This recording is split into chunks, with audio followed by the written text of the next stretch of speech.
नमस्कार, 24 का चैंपियन में आपका स्वागत है। मैं हूं मिहिर रंजन।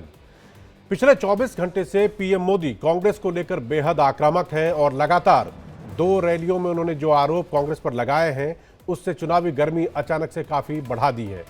मोदी कह रहे हैं कि कांग्रेस महिलाओं का मंगलसूत्र छीन लेगी। वहीं कांग्रेस इस आरोप को हताशा में दिया हुआ बयान बता रही है। वो चुनाव आयोग में जाकर शिकायत भी कर चुकी है। राहुल गांधी का कहना है कि पहले राउंड की वोटिंग में बीजेपी पिछड़ रही है, इसीलिए वो बौखलाहट में ऐसा कुछ कह रहे हैं। मोदी आज अलीगढ़ में थे। अब तक पश्चिमी यूपी का वो कई बार दौरा भी कर चुके हैं। नज़र यहाँ के वोटरों पर है, लेकिन पश्चिमी यूपी में ठाकुर वोटरों का जो समीकरण है वो बीजेपी को टेंशन दे सकता है, क्योंकि यहाँ पर ठाकुर वोटरों को रिझाने के लिए मायावती एक्टिव है और कहा यह जा रहा है कि शायद ठाकुर वोटर अपने प्रतिनिधित्व को लेकर टिकट में जिस तरह से उनकी कमी हुई है उससे थोड़े नाराज हैं। आज उनकी एक सभा, मायावती की बात मैं कर रहा हूं, आज मायावती की एक सभा गौतम बुद्ध नगर के सिकंदरा में थी। देखते हैं कि ठाकुर वोटरों की राजनीति बीजेपी को कहां ले जाती है। और फिर आखिर में हम बात करेंगे केजरीवाल की इंसुलिन पॉलिटिक्स की, कि इसके अंदर की क्या बात है। जब उनके साथी संजय सिंह तिहाड़ जेल से इलाज के लिए दिल्ली के ILBS हॉस्पिटल जा सकते हैं, वहाँ उनका इलाज हो सकता है, वहीं से वो जमानत पर छूटकर बाहर भी आए थे, तो ऐसा क्या है केजरीवाल की राह में रोड़ा कौन अटका रहा है, कौन उनके इलाज में अटक पैदा कर रहा है। तो इन सारी चीज़ों पर बात करेंगे, लेकिन सबसे पहले देख लेते हैं यूपी की ठाकुर पॉलिटिक्स क्या है और बीजेपी को वो कितना सिरदर्दी दे सकती है।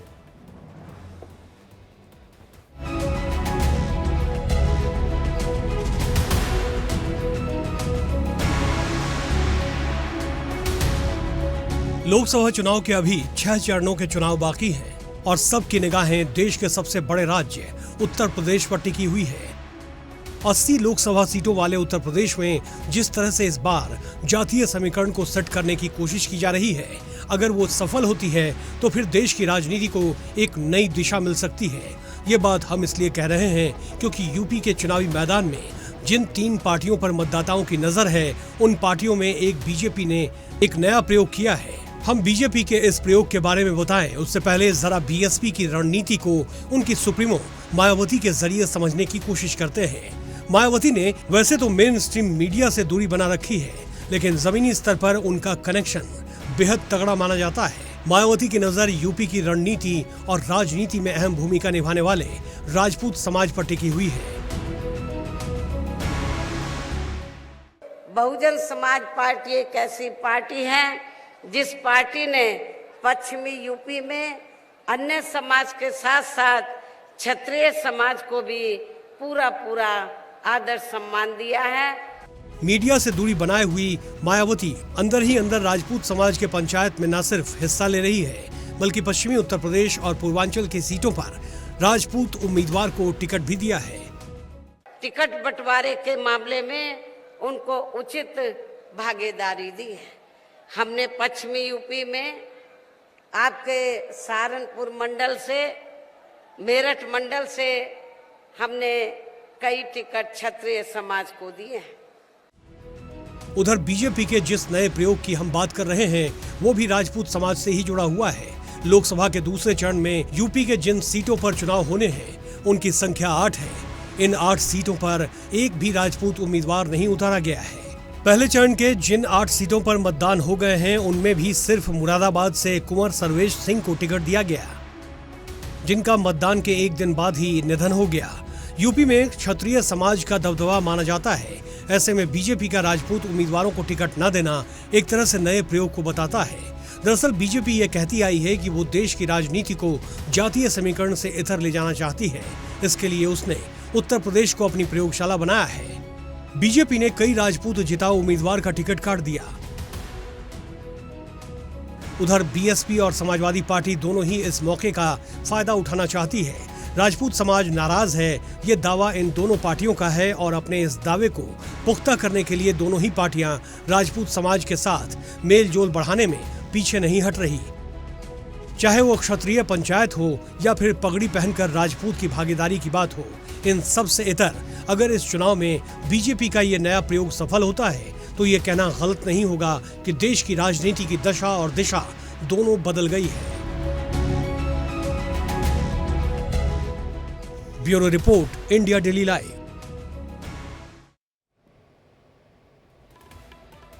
तो मायावती खुद को बता रही कि वो क्षत्रिय समाज की जो है हिमायती हैं और उनकी जो है देखभाल करने वाली और उनका ख्याल रखने वाली है। ये मायावती की नई पॉलिटिक्स है और ये बात इसलिए हो रही है क्योंकि हाल के दिनों में, इस बार के चुनाव में पश्चिमी यूपी में खास तौर पर जो ठाकुर उम्मीदवार बीजेपी की तरफ से थे वो बिल्कुल लिमिटेड है। अभी मैं दिखाऊंगा कि कितने ठाकुर उम्मीदवार यहाँ पे उतारे पार्टी ने। उसके बाद ठाकुरों में, राजपूतों में थोड़ी सी इस बात एक नैरेटिव कह सकते हैं या जो भी खबर यह आई कि शायद वो थोड़े नाराज हैं पार्टी से। तो पहले मैं आपको दिखाता हूं कि पहले चरण में और दूसरे चरण में, पहले चरण में 8 सीटों पर वोटिंग हो चुकी है और दूसरों में 8 पे होने वाली है। इसमें कितने ठाकुर उम्मीदवार हैं जिसके चक्कर में हम आज आपको ये खबर समझा रहे हैं, बताने की कोशिश कर रहे हैं कि पश्चिमी यूपी की जो राजनीति में है उसमें ठाकुरों का क्या रोल हो सकता है, किस तरह से वोट स्विंग हो सकता है। तो पहले मैं ग्राफिक दिखाना चाहूँगा। आप देखिए पहले चरण के उम्मीदवारों को, आप देखिए राघव लखनपाल, नॉन क्षत्रिय। अगला उम्मीदवार दिखाएं आप, प्रदीप कुमार, ये भी नहीं। आगे आइए, नेक्स्ट डॉक्टर संजीव कुमार बालियान, आप जानते ही हैं। आगे चंदन चौहान आरएलडी के, ओम कुमार जी, सर्वेश सिंह। ये इकलौते पहले राउंड में जब वोटिंग हुई थी 8 सीटों के लिए तो ये इकलौते ठाकुर उम्मीदवार थे बीजेपी की तरफ से।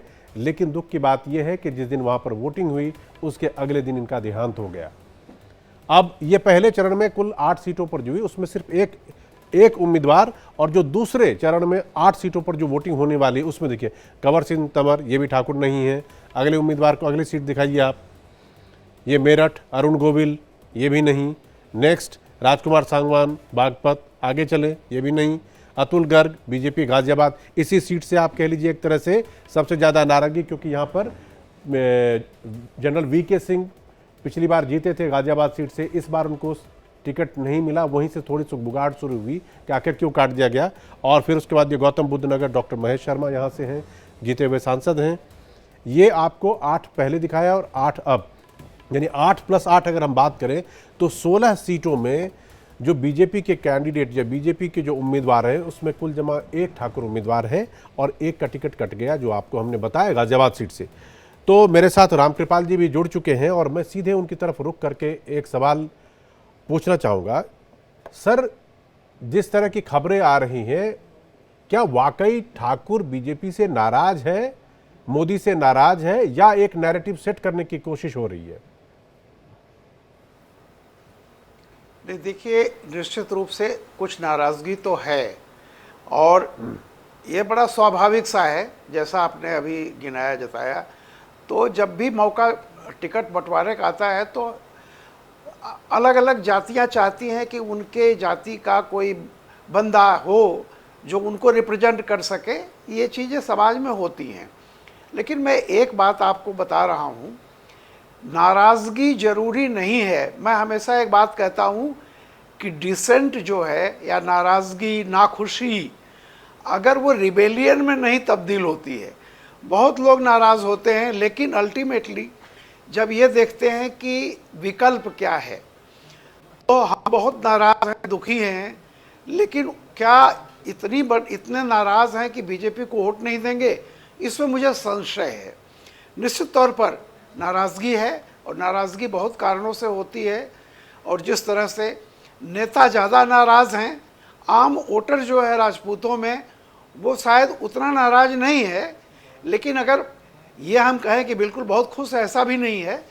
लेकिन वो दिक्कत यही है इस समय आज की तारीख में, जैसे मैंने कहा है कि विकल्प क्या हैं।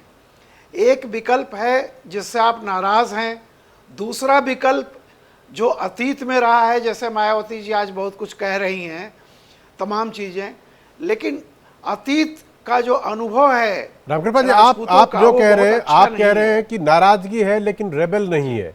मतलब लोग नाराज हैं, लेकिन नाराज होने का ये मतलब नहीं है कि विद्रोही या बगावती तेवर अपनाकर वो उस पार्टी, जिस पार्टी को पहले वोट करते थे, उसको छोड़कर किसी और पार्टी में जाएंगे। इसकी संभावना आपको कम दिख रही है। जी प्रेम कुमार जी, आप रामकृपाल जी किस बात से सहमत है, या आपको लगता है कि जिस तरह से ठाकुरों का टिकट कटा और मायावती जिस तरह से हमदर्द बनकर उभरी हैं, तो फायदा मायावती को या कांग्रेस प्लस समाजवादी पार्टी गठबंधन को इसका मिलेगा?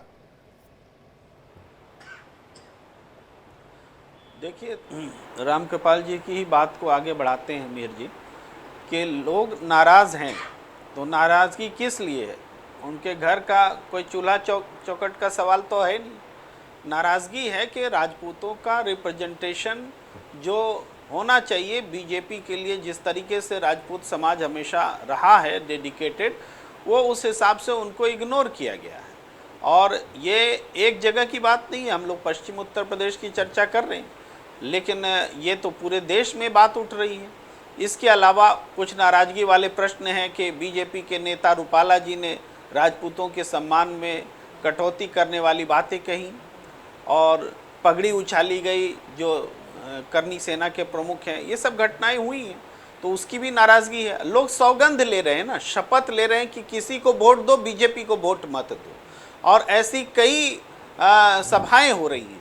अब इस सभा का इम्पैक्ट कितना होता है ये है, तो हम पहले चरण में देख रहे हैं कि राजपूत समाज के गांवों से वोटिंग कम हुई है। पहला इम्पैक्ट तो बीजेपी के लिए नुकसानदायक ये हो गया कि वोटिंग कम हुई, वोट देने नहीं गए, ये बगावत ही है।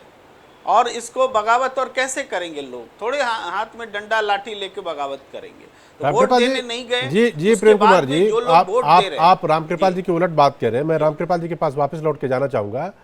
ये कुछ कह रहे हैं, मैं इसको दूसरे, बीजेपी बार बार कह रही है कि वो जात पात की राजनीति से अलग राजनीति, विकास की राजनीति करना चाह रही है। और जो गाजियाबाद सीट है जहां से वीके सिंह उम्मीदवार थे और उनको इस बार टिकट नहीं मिला, वो भी कोई ठाकुर बहुल सीट है नहीं, तो क्या इसे ये माना जाए कि बीजेपी एक नए तरह का प्रयोग करना चाह रही है और इसीलिए उसने इस बात की परवाह नहीं की कि कहां पर क्या जाति का समीकरण हो? क्योंकि पश्चिमी उत्तर प्रदेश में भी अगर उस हिसाब से देखते, जो मुरादाबाद वगैरह के आसपास का इलाका है वह मुस्लिम बहुल है, वहां पर मुस्लिम उम्मीदवार भी नहीं है। तो जाति पात धर्म को छोड़कर अपने काम और मोदी के नाम के हिसाब से उन्होंने उम्मीदवार उतारे हैं। बिल्कुल, निश्चित रूप से। और मैं देखिए मीर भाई एक बात बताऊं, बीजेपी ही नहीं, सारी पार्टियों का एक ही क्राइटेरिया होता है कि विनेबिलिटी, किसी भी कीमत पर जीत।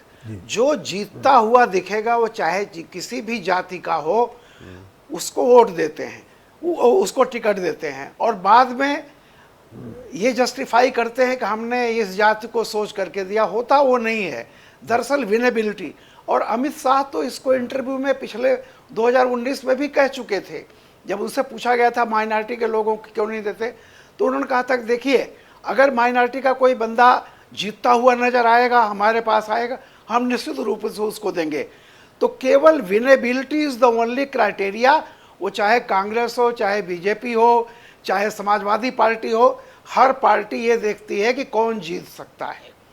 तो कई बार, अच्छा, वोटर भी ये जानता है, राजपूत भी ये जानते हैं कि किन मजबूरियों में, पिछली बार ही ऐसा कितने राजपूतों को दिया था। अगर आप देखेंगे तो बीजेपी में हमेशा सबसे ज़्यादा जो रेशियो दिया जा रहा है, जो उनका इंटैक्ट है, वो है पिछड़ा, यानी ओबीसी, और वो 37 से 38% इंटैक्ट आ रहा है 2014 से 17 में, 19 में, 22 में। तो बीजेपी के हमेशा निगाह में रहता है कि जो पिछड़ा वोट बैंक है, जो 100 में 60 है, पूरी तरह से इस जो इनके पास आया, इसको किसी तरह सुरक्षित रखना है। तो पहली मतलब उसकी प्रायोरिटी वही होती है। उसके बाद वो किसी चीज़ पे फिर जाता है कि ठीक है, अगर कोई राजपूत उसको लगता है कि ये बिल्कुल विनिंग कैंडिडेट है तो 100% देगा। और ऐसा नहीं जी करती हैं। तो एक ज़माने में तो मायावती जी का जाना आपने कि वो ब्राह्मण शंख बजाएगा, हाथी चलता जाएगा, आपको याद है ना ये? तो इतनी आसानी से नहीं होता है कि कोई दूसरा।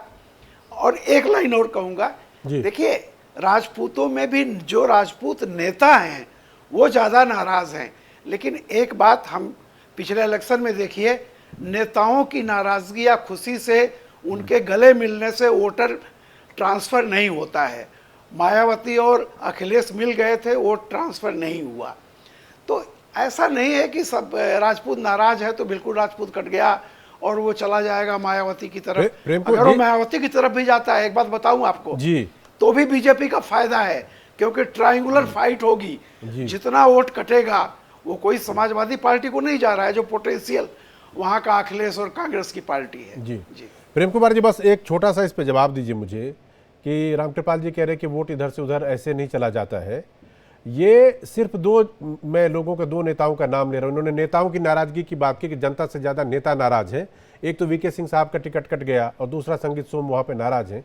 क्या ये दो बड़े नेता नाराज हैं इसीलिए ये इस तरह की चर्चा हो रही है, या आपको ये लग रहा है कि इनकी नाराजगी वाकई नाराजगी से कहीं ज्यादा ये जो कुछ भी अंडर करंट है वो मायावती की तरफ, समाजवादी पार्टी भी नहीं, मायावती इसको भुनाने की कोशिश कर रहे लोग नाराजगी में मायावती की तरफ जा सकते हैं, क्योंकि उन्होंने जहां जहां ये नाराजगी है वहां पर उन्होंने कोशिश की है कि वो ठाकुर उम्मीदवार उतारे, चाहे वो गाजियाबाद हो, चाहे वो नोएडा हो, चाहे और भी दूसरी सीटों की बात करूं, तो वहां पर उन्होंने ठाकुर उम्मीदवार इसी सोच के तहत उतारा है वहां पे।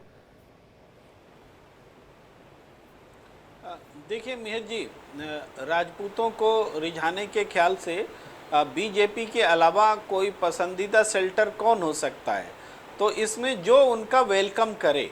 समाजवादी पार्टी जाहिर है पहली चॉइस नहीं होती है राजपूतों के लिए। अगर चूँकि बीएसपी आगे बढ़ कर के सामने आई है तो कभी उन्होंने ब्राह्मणों को गले लगाया था, आज राजपूतों को लुभा रही हैं, तो राजपूतों के लिए एक अपॉर्चुनिटी हो सकती है कि हम नाराज हैं तो इधर आ जाएं। रही बात नेता और लोगों की, तो देखिए हम उसको नेता कैसे बोल सकते हैं जिसकी बात पर कोई चले ही नहीं, फिर वो नेता किस बात का है। तो जो राजपूत बिरादरी के नेता हैं वो उनकी बात पर राजपूत के लोग चलते ही नहीं है। एक तो बात है कि 100% कभी नहीं होता है कि वो किसी को पीछे चलने लगता है, लेकिन फिर भी उनका इम्पैक्ट होता है, वो इन्फ्लुएंसर होते हैं। एक बात और रामकृपाल जी कह रहे थे विनेबिलिटी फैक्टर के बारे में, जो मैं एक बात बोलना चाहता हूँ। विनेबिलिटी फैक्टर सिर्फ उम्मीदवार से पैदा नहीं होता है, विनेबिलिटी फैक्टर पार्टी से भी पैदा होता है। पार्टी नहीं तब तो सारे उम्मीदवार ही पार्टी को जिता रहे होते। बहुत सारी सीटें ऐसी होती हैं जिसमें किसी को भी उम्मीदवार बना दे बीजेपी जीतती है, या कोई दूसरी पार्टी भी। उसमें से हम तो गाजियाबाद को देखते हैं ना, गाजियाबाद में पार्टी हमेशा, यहाँ की विधानसभा है साहिबाबाद, किसी को भी खड़ा कर दीजिए वो कोई फैक्टर ही नहीं, बीजेपी जीतेगी, इस तरीके से बन गया। बहुत सारी सीटें देश में ऐसी हैं।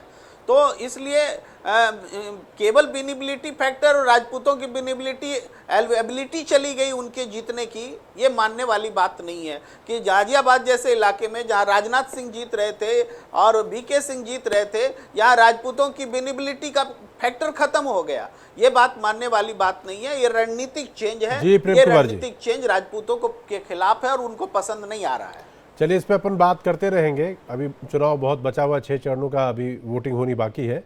बढ़ते हैं आगे और बात करते हैं पीएम मोदी जिस तरह से हमले कर रहे हैं उसकी। पीएम मोदी ने पिछले 24 घंटे में कांग्रेस पर ऐसा ताबड़तोड़ हमला किया है कि कांग्रेस अब सीधा चुनाव आयोग के शरण में पहुंच गई है। पीएम मोदी ने कांग्रेस के उस दुखती नब्ज पर हाथ रख दिया है जिससे कांग्रेस शायद डरती है।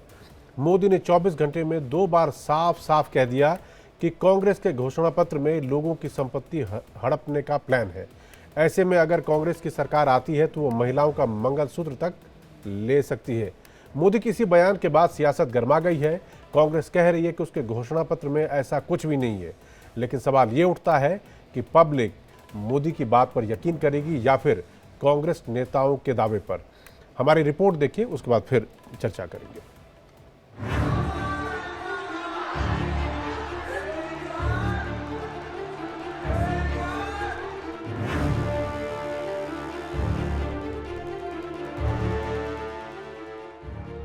24 घंटे में पीएम मोदी का ताबड़तोड़ कांग्रेस पर हमला और तिलमिला गई कांग्रेस।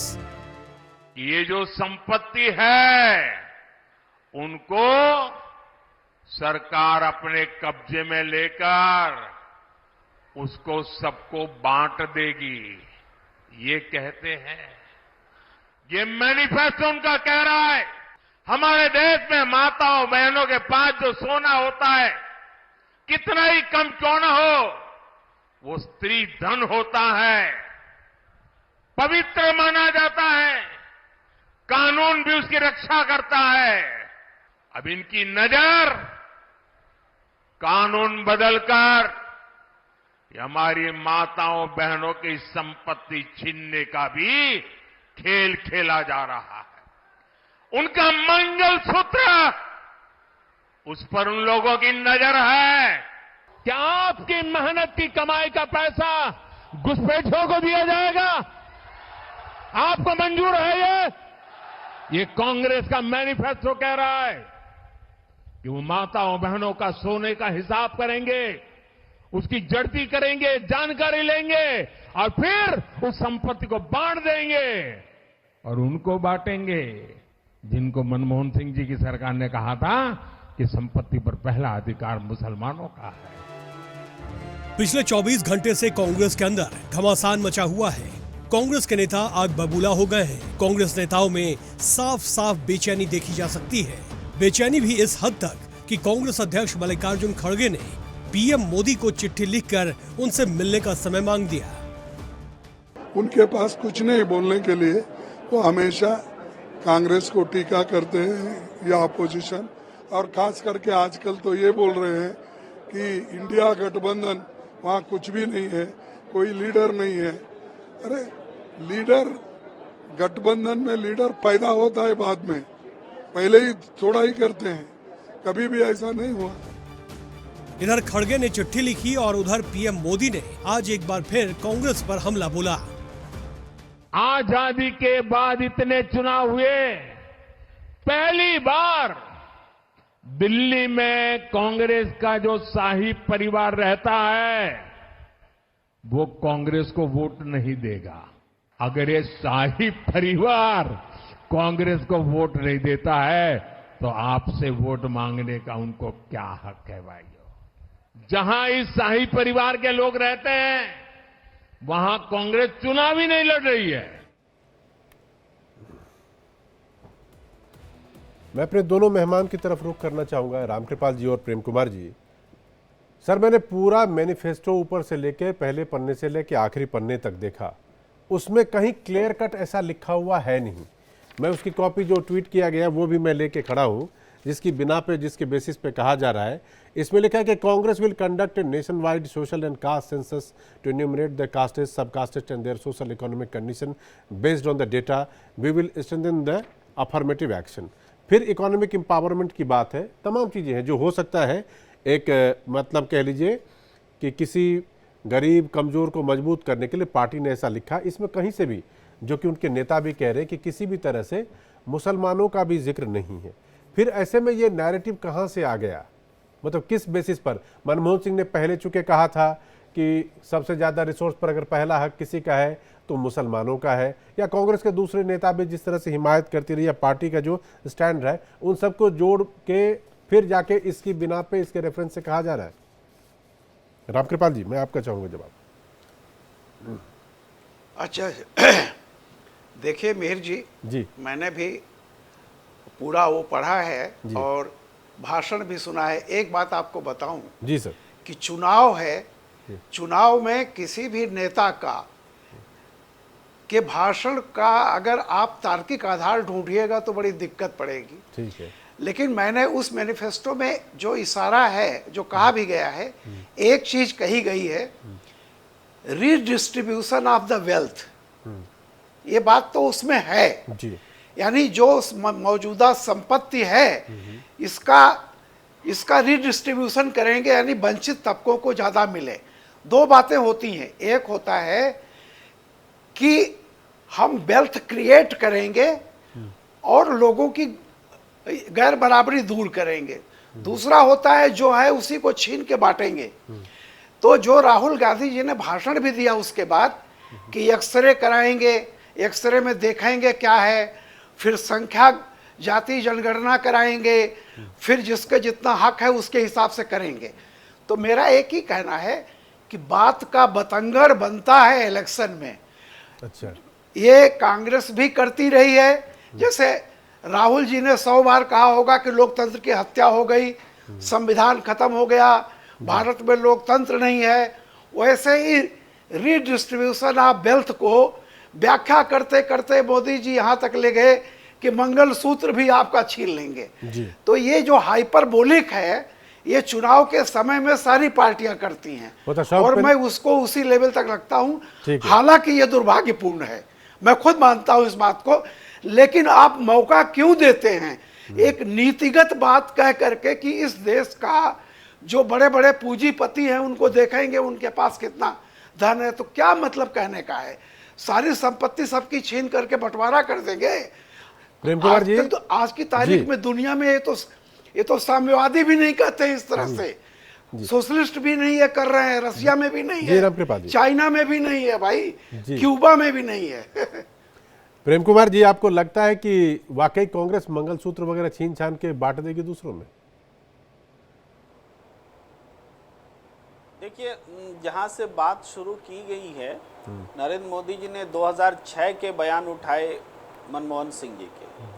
18 साल हो गए, 18 साल में 10 साल बीजेपी के और 8 साल यूपीए के। तो अगर छीन छान करना होता तो 8 साल में हो चुका होता ना। तो ये बात विश्वसनीय नहीं है। ये बात हाइपरबोलिक, सही कहा रामकृपाल सर जी ने कि हाइपरबोलिक है। और हाइपरबोलिक का इंटेंशन क्या है? इंटेंशन है पहले चरण के चुनाव में पिछड़ जाना। अब क्या करे, कोई रास्ता ही नहीं है। तो एग्रेसिव और हाइपरबोलिक हो करके बातों को ऐसे रखिए कि अगर यूपीए इंडिया गठबंधन जीत जाता है तो आपका मंगलसूत्र भी चला जाएगा। ये तो फ्रस्ट्रेशन है। बात में समझ गया। आप भी वही बात कह रहे हैं कि ये चुनावी भाषण, चुनावी बात है। ये चुनावी भाषण, चुनावी बात है, इसीलिए चुनाव के मौसम में इस तरह के बयान आना कोई बहुत ज़्यादा सरप्राइज करने वाली बात नहीं है। बहरहाल हम बढ़ते हैं आगे। अगली खबर केजरीवाल से जुड़ी हुई है। लोकसभा चुनाव चरम पर है, ऐसे में दिल्ली के मुख्यमंत्री अरविंद केजरीवाल की चर्चा ना हो कैसे हो सकता है। केजरीवाल जेल में बंद है और हर रोज मीडिया में सुर्खियों में रहते हैं। कोई ना कोई वजह जरूर होती है। केजरीवाल ने जेल सुपरिटेंडेंट को चिट्ठी लिखकर कहा कि वो इंसुलिन की मांग कर रहे हैं, उन्हें इंसुलिन चाहिए। उन्होंने आगे लिखा कि दिन में उन्हें शुगर 3 बार ऊपर नीचे हो रहा है, हाई हो रहा है, तो उसे कंट्रोल करना ज़रूरी है। लेकिन एम्स के डॉक्टर जो केजरीवाल की जांच कर रहे हैं या उनकी पड़ताल कर रहे हैं, उनकी देखभाल कर रहे हैं, उनकी तरफ से अभी ऐसा कुछ नहीं आया है। एम्स के डॉक्टरों ने डेटा मांगा है, जिसका स्टडी करने के बाद वो अपनी रिपोर्ट देंगे। ये तमाम बातें केजरीवाल की तरफ से है और उसमें वो कह रहे हैं कि तिहाड़ प्रशासन जो है वो राजनीतिक दबाव में है और उसी के तहत जैसा वो चाह रहे हैं उस तरह से उनका रख रखाव या उनका ख्याल नहीं रखा जा रहा है। अब मैं यहाँ पे 2 तस्वीर आपको दिखाना चाहूँगा। मैं चाहूँगा कि उसको स्क्रीन पे लाया जाए। ये दोनों ही तस्वीरें आम आदमी पार्टी के सांसद संजय सिंह की है। प्लीज तस्वीर लेके आया। देखिए, ये आम आदमी पार्टी के नेता संजय सिंह है। ये अस्पताल से निकल के जा रहे हैं। ILBS हॉस्पिटल है दिल्ली में, उसमें इनका इलाज चल रहा था जब इनकी गिरफ्तारी हुई थी। उसके बाद ये उनका हॉस्पिटल से निकलते हुए तस्वीरें हैं, हॉस्पिटल की तस्वीरें हैं, यानी वहाँ पर इलाज के लिए वो तिहाड़ से निकलकर वहाँ गए थे। अब आम आदमी पार्टी के एक नेता संजय सिंह अगर बीमार होते हैं, उनको जेल से हटाकर ILBS में दिया जाता है, भेजा जाता है ताकि वो बेहतर रहे, स्वस्थ रहे, ठीक रहे।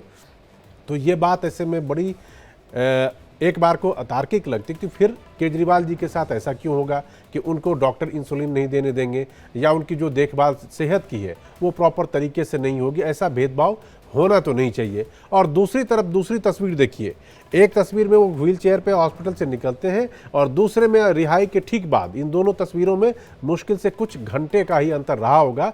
इसके बाद वो फुल्ली फिट है और गाड़ी के ऊपर से इनकलाबी नारे वहाँ पे लगा रहे थे, वो आपने देखा होगा। ऐसे में ये बात बड़ी बेमानी सी लगती है देखने और सुनने में कि जो उस पार्टी के चीफ हैं, दिल्ली के मुख्यमंत्री हैं, उनके सेहत की देखभाल में तिहाड़ प्रशासन किसी तरह की राजनीति कर रहा होगा। उसमें भी और ज़्यादा दिलचस्प बात यह है कि तिहाड़ दिल्ली सरकार के अंदर आता है। तो ऐसे में केजरीवाल जी के साथ पर्टिकुलरली अगर दिल्ली के मुख्यमंत्री हैं, इंसुलिन कोई ऐसी बड़ी चीज़ नहीं है कि किसी मुख्यमंत्री को दिया ना जाए। तो ये ज़रा सोचने वाली बात है। हमारे दर्शक और जो दिल्ली और देश के लोग हैं वो समझ सकते होंगे कि ये क्या है। तो फिलहाल 24 का चैंपियन में आज के लिए बस इतना ही। हम रुकेंगे यहाँ पे एक छोटे से ब्रेक के लिए। ब्रेक के उस पार आपको दिखाएंगे हॉट सीट।